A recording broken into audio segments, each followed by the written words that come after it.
योग गुरु स्वामी हर्षानंद महाराज जी से हमारे channel head Brajmohan Singh Raghuvanshi ने खास बातचीत की है। इस बातचीत में क्या कुछ चर्चा हुई, आपको भी सुनाते हैं। राजनीतिक माहौल में मैं आपके साथ एक बड़ी शख्सियत के साथ मौजूद हूँ और आपको भी लग रहा होगा कि एक तरफ तो गुजरात, फिर हरियाणा, फिर राजस्थान, फिर उत्तर प्रदेश और छठे चरण के बाद से ही सातवें चरण के पर ये किसको लेकर के आ चुके हैं। ये कोई गेहूं रंग में जो व्यक्तित्व है, व्यक्तित्व मैंने बोला, व्यक्ति नहीं बोला, वो क्या राजनीति के विषय में कुछ बातचीत करेंगे, कोई भविष्यवाणी करेंगे? जी नहीं, वो तो 4 जून को अब अपने आप जो आपने अपनी मत पेटियों में जो कैद हो चुका है वो अपने आप 4 जून को रिजल्ट आएगा। आज हमारे साथ देश के एक नामी गिरामी योगाचार्य हर्षानंद जी हैं और जो हमारा सौभाग्य है कि आज वो हमारे स्टूडियो में हैं। हम उनके साथ आपको रूबरू कराएंगे। स्वामी जी, आपका बहुत बहुत स्वागत है हमारे स्टूडियो में।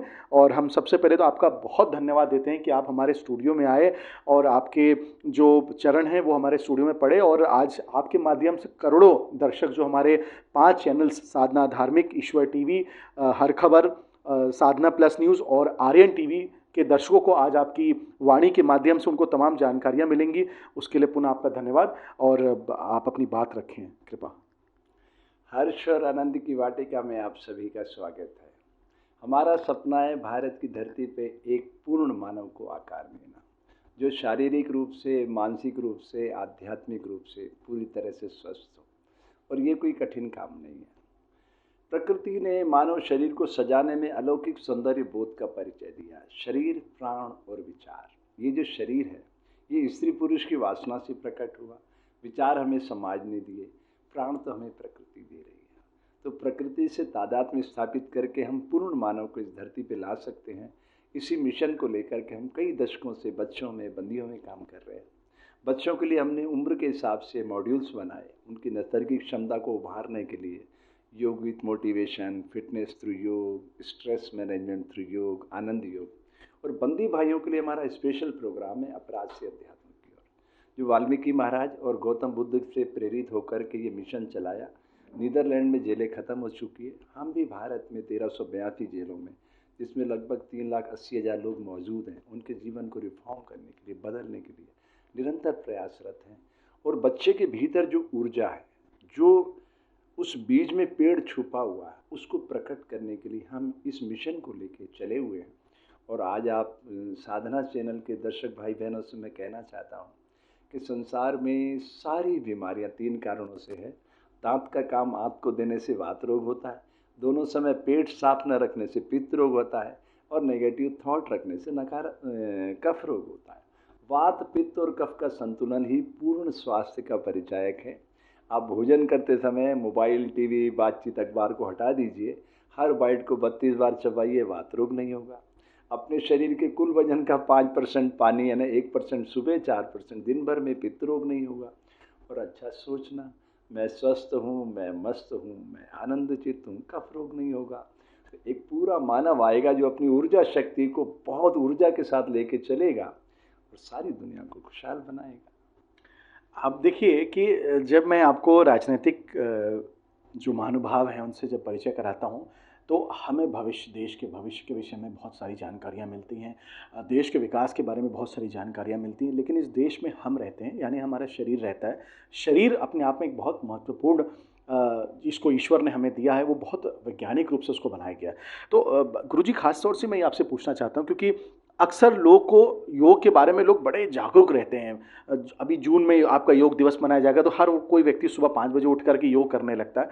लेकिन योग के बारे में अगर मैं आपसे कुछ विभिन्न, अगर मैं आपसे बातें पूछूं जिसको आपको लगता है कि एक आम आदमी को भी, जो विशेषज्ञ ना भी हो, एक गांव में रहने वाला आम आदमी भी उसको अगर धारण कर ले तो उसके लिए और अच्छा होगा, जैसे आपने बताया भी अभी, तो क्या ऐसी बहुत साधारण चीज़ें हैं जो उसको आम आदमी से लेकर खास आदमी धारण करे तो उसका शरीर पूर्णतः स्वस्थ हो जाएगा? ये तो बिल्कुल सरल विषय है। योग से सरल विषय संसार में कुछ है ही नहीं। भारतीय ऋषियों ने इसको स्थापित करने के पहले सारे पशु पक्षियों की जीवन शैली को ठीक से देखा। तो किस जीव की क्या क्षमता है उसको उन्होंने न केवल जाना अपितु लिपिबद्ध कर दिया। जैसे मयूरासन मयूर से, उष्ट्रासन ऊंट से, भुजंगासन सांप से, गरुड़ासन गरुड़ से, उनकी खासियत क्या है। अगर हम ये समझ जाए और वो जीव हमारे भीतर महसूस होने लगे तो योग फलित हो गया। इस समय भारत में पंसारी की दुकान से ज़्यादा दवाई का दुकान है। ऐसा लगता है कि प्रकृति ने हमें बीमार करने के लिए भेजा है। ना ना, प्रकृति ने हमें अपनी बगिया को गुलजार करने के लिए भेजा है। हम सब अपनी गलतियों से बीमारियों के चक्रव्यूह में फंस रहे हैं। ये मैं बहुत लंबे अनुभव से बोल रहा हूँ। जैसा आपने कहा कि कोई नई चीज़ बताइए, मैं एक सिंपल लॉजिक की बात कहता हूँ। क्या दुनिया का कोई व्यक्ति किसी भी ज्ञान के बल पे श्वास लेते हुए एक स्वर का उच्चारण कर सकता है? मान लो मैं हिंदू हूँ, मेरे आराध्य देव प्रभु श्री राम है, तो राम का पहला स्वर क्या है? रा। मैं श्वास लेते हुए एक स्वर का उद्घोष भी नहीं कर सकता। Why reason? क्योंकि प्रकृति की दिव्य भाषा मौन है, और मौन को मुखर करते हैं पेड़ पौधे। अब मैं ये कहना चाहता हूँ आपसे, आपके दर्शकों से, कि अगर आप योग की धारा में प्रविष्ट होना चाहते हैं तो आपको मानव सृजित सारी बाउंड्रीज को तोड़ना होगा। इस संसार में सिर्फ दो जातियां हैं, male and female, that's all. कि थर्ड जेंडर भी विकृति का परिणाम है। अगर हम चाहते हैं कि भारत विश्व का गुरु बने तो हमारी सोच भी वैसी होना चाहिए। आज दुनिया ग्लोबल विलेज में तब्दील हो चुकी है। देखिए 1964 में बुलेट ट्रेन आया जापान के अंदर, नो डिले नो एक्सीडेंट। 45 में हिरोशिमा नागासाकी पे बम गिरे, उन्होंने कोई जिंदाबाद मुर्दाबाद नहीं किया, चिंतन किया, और 19 साल बाद बुलेट ट्रेन आ गई। तो हमें चिंतन की धारा को बड़ा करना होगा। हमें विश्वगुरु बनना है, क्योंकि युवा भारत है। और अगर हम बच्चों के भीतर उस ऊर्जा को प्रकट कर सकें तो हर बच्चे के भीतर एक सुप्त विवेकानंद है, उसे जगाने का काम हम सबको मिलकर करना है। इसी मिशन को लेकर हम बच्चों के बीच जाते हैं और उम्मीद करते हैं कि बच्चा अपने IQ लेवल का 100% यूज़ करे। लेकिन अभी भारत में हम लोग अपने ब्रेन का 1% भी यूज़ नहीं कर रहे हैं, इसलिए प्रॉब्लम है। तो इस प्रॉब्लम को सॉल्व करने के लिए आपको योग की धारा में प्रविष्ट होने के लिए एक सिंपल लॉजिक देता हूँ। जैसे हमने ओम बोला, ओम ओम ओम ओम ओम ओम ओम, मैंने 7 बार बोला। 7 चक्र है इस शरीर के भीतर, मूलाधार, स्वादिष्ठान, मणिपूरक, अनाहत, विशुद्ध, आज्ञा, सहस्त्रार। सारे चक्रों का जब भेदन करता है जीव, आत्मा परमात्मा का मिलन हो जाता है, तब वो शंखनाद हो जाता है। अपान वायु, व्हाट इज अपान वायु? मल मूत्र पसीना कब धकेलने के साथ साथ अलौकिक सौंदर्य बोध का परिचय देती है। मां के गर्भ से 9 महीने के नवजात शिशु को धकेल कर शंखनाद करती है। वहां से हमारी यात्रा शुरू होती है, गर्भासन से। मिर्जापुर और रॉबर्ट्सगंज लोकसभा क्षेत्र में बीजेपी ने जनसभा का आयोजन किया, जिसमें पीएम मोदी और सीएम योगी आदित्यनाथ ने शिरकत की। दोनों ने मंच से संबोधित करते हुए जहां पार्टी प्रत्याशी के समर्थन में वोट की अपील की, तो वहीं दूसरी तरफ विरोधियों पर भी जमकर निशाना साधा।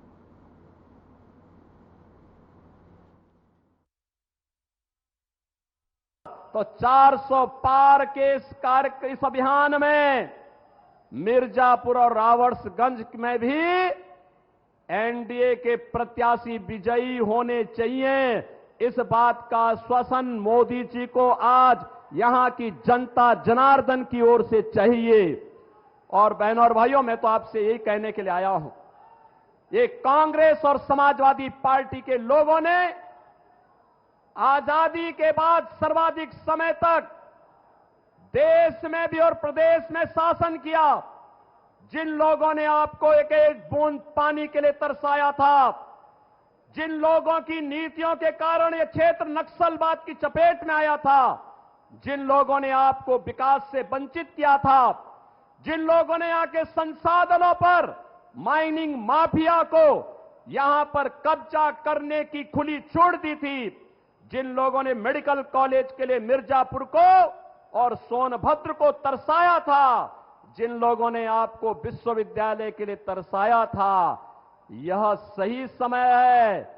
और मोदी जी जो कहते हैं कि यही समय है, सही समय है, उनको अपने वोट के लिए तरसाइए, उनको इस बात के लिए तरसाइए कि तुमने हमारी पीढ़ियों को खराब किया है, अब तुम्हें भारत की राजनीति से विदा करने के लिए मोदी जी के नेतृत्व में एनडीए कार्य करेगा, एक एक जनता जनार्दन कार्य करेगी।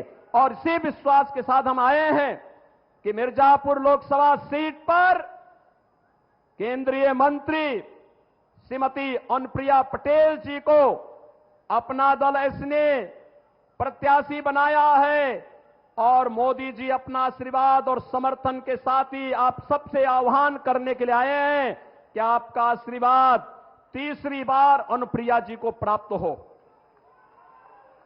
राबर्ट्सगंज लोकसभा सीट पर श्रीमती रिंकी कौल को अपना दल ने प्रत्याशी बनाया है।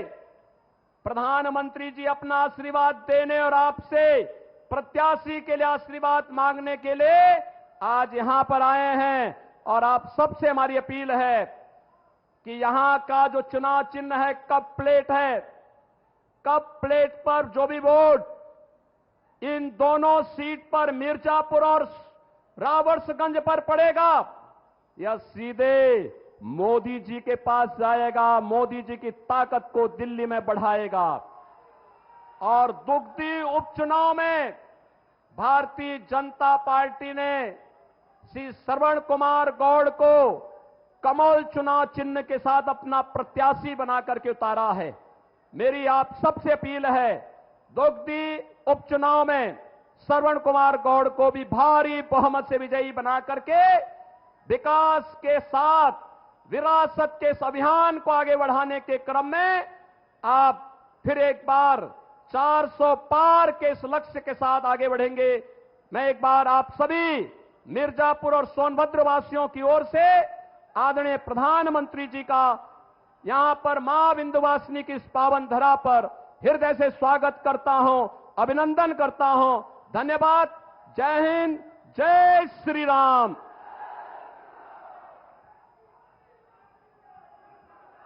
आपका बहुत बहुत धन्यवाद परम श्रद्धेय मुख्यमंत्री जी। और अब विश्व के सर्वाधिक लोकप्रिय राजनेता, पूरी दुनिया में जिन्हें अपना राष्ट्रीय सर्वोच्च राष्ट्रीय नागरिक सम्मान देने की होड़ लगी है, ऐसे विकासवादी राजनीति के प्रणेता, विकसित भारत के स्वप्न दृष्टा, भारत को एक ग्लोबल प्लेयर की नई पहचान दिलाने वाले, मन की बात से करोड़ों भारतीयों के दिलों पर राज करने वाले, भारत के कल्याण के प्रत्येक संकल्प को अपने अश्रांत परिश्रम से सिद्धि में तब्दील करने वाले हम सब के प्रेरणा पुरुष, करोड़ों करोड़ भारतीयों की उम्मीद की किरण, माननीय प्रधानमंत्री श्री नरेंद्र मोदी जी को मैं सादर आमंत्रित करती हूं, इस तपती झुलसती गर्मी में अपने विचारों की वर्षा से हम सभी को सराबोर करें। माननीय प्रधानमंत्री जी। मोदी मोदी मोदी मोदी मोदी मोदी मोदी। भारत माता की, भारत माता की, माता विंध्यवासिनी की, माता विंध्यवासिनी की। आप लोगन का हाल चाल बा? आप लोग मजे में है ना? आप लोगन के हम हाथ जोड़ के प्रणाम करत है।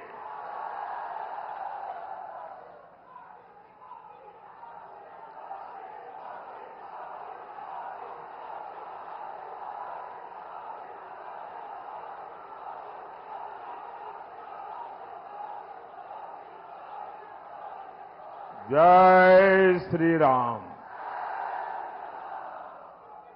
मां विंध्यवासिनी,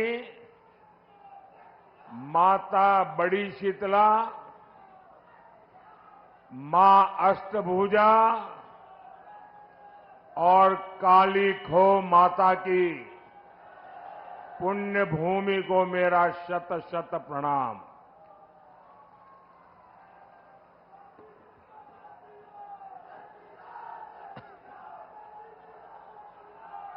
ज्येष्ठ का ये महीना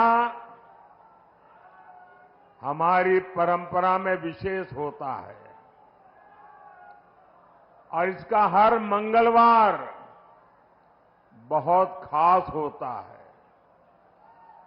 कोई बड़ा मंगल कहता है, कोई बुढ़वा मंगल कहता है। इस बार ये बुढ़वा मंगल और भी विशेष है क्योंकि 500 साल बाद ये पहला बड़ा मंगल होने वाला है जब बजरंगबली के प्रभु राम अयोध्या में अपने भव्य मंदिर में विराजे होंगे।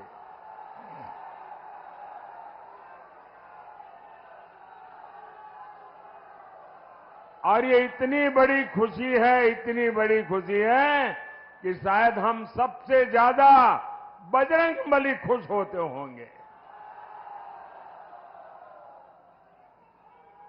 भाई बहन, जरा मेरे एक सवाल का जवाब देंगे आप? मेरे एक सवाल का जवाब देंगे आप लोग? आपकी आवाज नहीं आ रही है। मेरे एक सवाल का जवाब देंगे? 500 साल बाद अयोध्या में भव्य राम मंदिर, बजरंगबली की खुशी, ये मंगल अवसर किसके कारण आया? किसके कारण आया? किसके कारण आया? किसके कारण आया? ये पुण्य काम किसने किया? ये पुण्य काम किसने किया? आपका जवाब गलत है। आपको भी पता नहीं है कि इतना बड़ा पुण्य काम आपके एक वोट ने किया है। ये आपके वोट की ताकत है कि आज राम मंदिर भी बना है और जैसा योगी जी ने कहा, यहां मां विंध्यवासिनी का भव्य नव्य कॉरिडोर भी बन रहा है। और संयोग देखिए,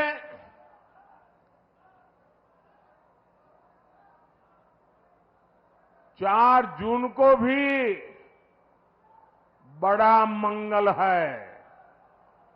ये जो कुछ नौजवान चित्र लेकर के आए हैं वो हमारे साथी कलेक्ट कर लेंगे, आपका प्यार मुझ तक पहुंच जाएगा। उधर भी दो लोग हैं, जरा ले लीजिए भाई।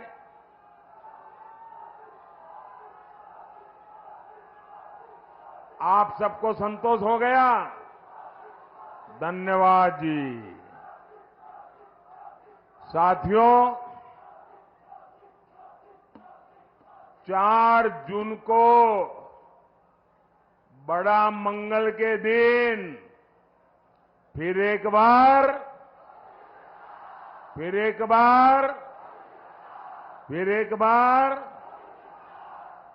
6 चरणों में देश ने तीसरी बार बीजेपी एनडीए की बहुत मजबूत सरकार बनाना पक्का कर दिया है। भाई और बहनों, भारत ने तीसरी बार मोदी सरकार बनाने का मन क्यों बनाया? इसका सीधा सीधा कारण है नेक नियत,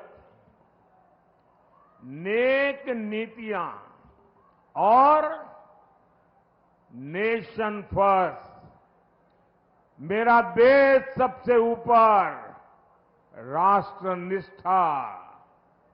आप मुझे बताइए साथियों, आप जरा एक एक चीज में बात करता हूं ना, मैं भाषण नहीं करूंगा आज, आज आपसे बातें करूंगा, ठीक है? चलेगा ना? अच्छा, आप मुझे बताइए, जरा सोचिए, आप अपना घर बनाते हैं और घर बनाने के लिए किसी मिस्त्री को लगा देते हैं।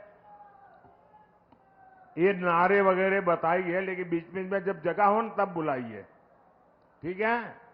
और फिर 1 जून को भी करना पड़ेगा, 4 जून को तो बहुत ज्यादा करना पड़ेगा, तो थक जाओगे। अच्छा, हम अपना घर बनाते हैं, हम अपना घर बनाते हैं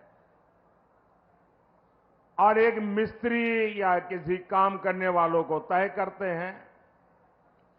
क्या कभी कोई सामान्य मानवी भी अपना घर बनाने के लिए जो मिस्त्री रख लें, 1 महीने के लिए ये मिस्त्री काम करेगा, दूसरे महीने दूसरा मिस्त्री आएगा, तीसरे महीने तीसरा मिस्त्री आएगा, चौथे महीने चौथा मिस्त्री आएगा, तो घर बनेगा क्या? घर बनेगा क्या? जो घर बनेगा वो रहने लायक बनेगा क्या? आंखों को अच्छा लगे ऐसा बनेगा क्या? वो घर किसी को दिखाने लायक बनेगा क्या? सामान्य मानवी को भी मालूम है, एक छोटा सा घर भी बनाना है तो बार बार मिस्त्री नहीं बदलते भाई। अब ये सपा कांग्रेस इंडी गठबंधन ये कह रहा है कि 5 साल में 5 प्रधानमंत्री। अब बताइए भाई, ये 5 साल में 5 प्रधानमंत्री कोई रखता है क्या? अरे कोई मिस्त्री नहीं रखता तो ये प्रधानमंत्री क्या? अब ये क्योंकि उनको बांट के खाना है,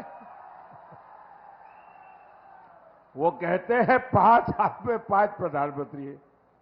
अब बताइए, जहां प्रधानमंत्री अपनी कुर्सी बचाने में ही लगा रहेगा तो वो क्या देश को मजबूत बना सकता है क्या?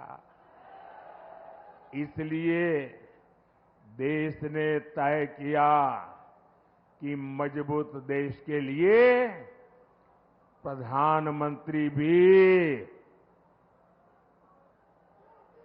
मजबूत होना चाहिए।